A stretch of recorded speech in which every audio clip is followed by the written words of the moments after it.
Now, in this experiment in optics, we will be trying to find out the focal length of a concave lens. Now, although a concave lens is forming virtual images, so we cannot use it directly to set up our experiment. Now, for the same reason, what we will be doing is, we will be using a convex lens to find out finally the focal length of a concave lens. Let us see what we have to do in the first part of the experiment. Coming to the first ray diagram, we will be just setting the convex lens on the optical bench. Now, as we know, it is a converging system. If I keep an object needle well away from the focal length of this lens, I will be definitely getting its real inverted image somewhere at the back side of the lens. So, in this case, if this is the object needle, this will be the inverted image formed, to locate which you will be requiring an image needle. Having done this, you should find out this position I and record it. Now, in this setup, once you get the image, you have to keep the position of the object, position of the lens as constant. Now, coming to the second part, of the ray diagram, we are maintaining the object needle in its previous position. So is the convex lens at the same position L1, and our main chief guest, I would say, our concave lens is now fixed at a position L2, just next to the convex lens. Now obviously, since you are using a diverging lens, the image which earlier was being formed at I in the previous part now will be formed at next position away from it at I dash. Now the reason behind this being, earlier we were using only a converging system, that is convex lens.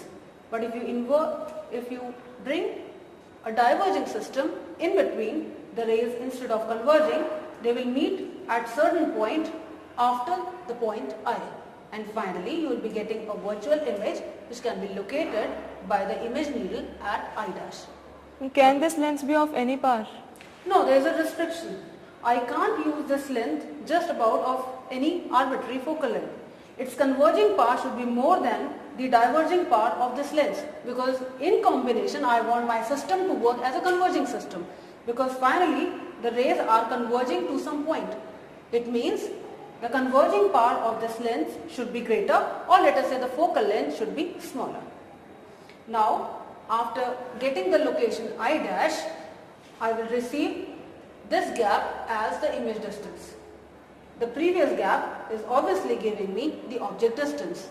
So we can say in short that the previous image at I is acting like a virtual object which will give me an image at I dash, whose distance can be noted from the second part of the experiment. You obtained U and V.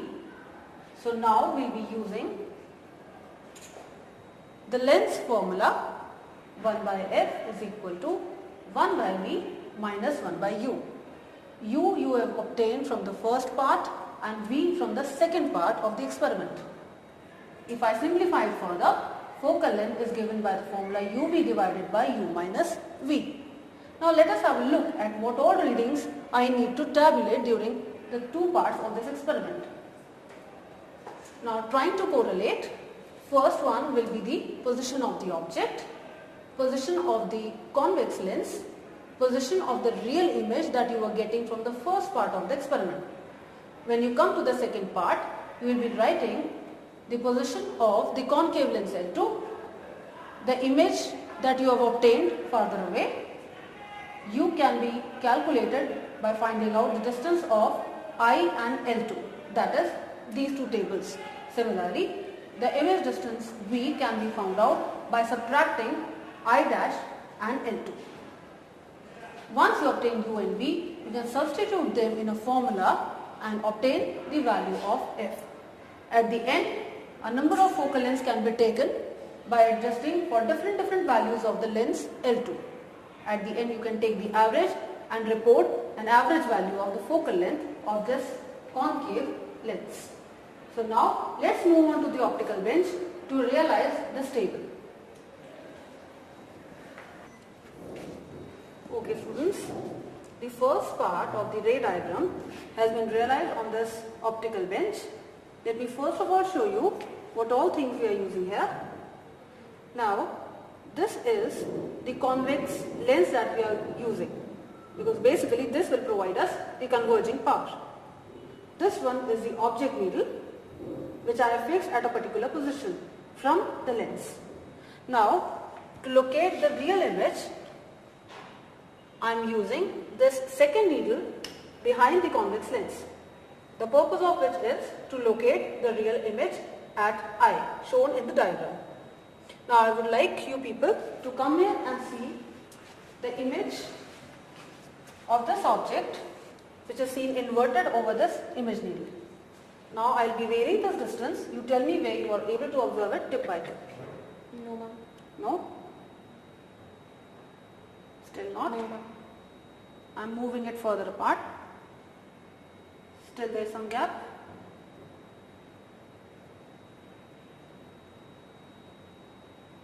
How is Yes, it now? So now, for this given object distance, the student has confirmed that we are getting the real image with this distance of the image needle. It means this becomes our image distance, and this being the position I, which is shown in the first diagram. Now, for the second part, we will be using this concave lens, whose focal length you want to determine. Now, we are fixing it up here. And obviously, because this is a diverging lens, the image, because of divergence, will still be received at a position later to I. Now, keeping the alignment proper such that the optical centers of both the lenses as well as the tip remain in the same line, again we will be moving the image needle to obtain the new position I dash. Okay, try to locate it. I am moving it away.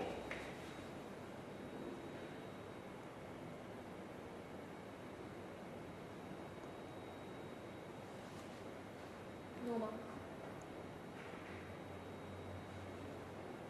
No, ma'am. See it further.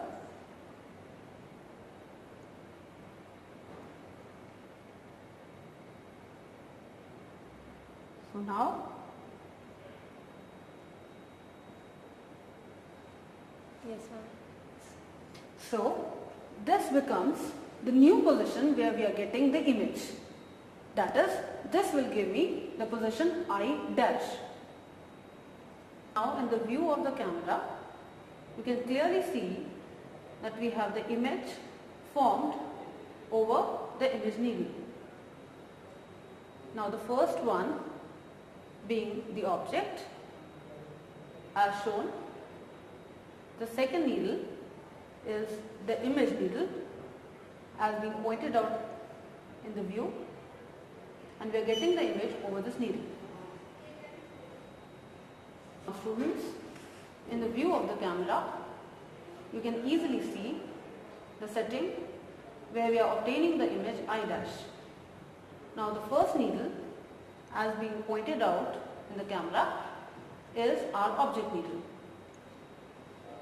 Now the second needle that you can see, which is being inverted over and is being pointed to, is your image needle, which will give you the final position of the image I dash. Now even if we move the camera either to the left or to the right, we are able to see the tip over tip alignment of both the needles, and there occurs no parallax. This is what you are expected to set on the bench.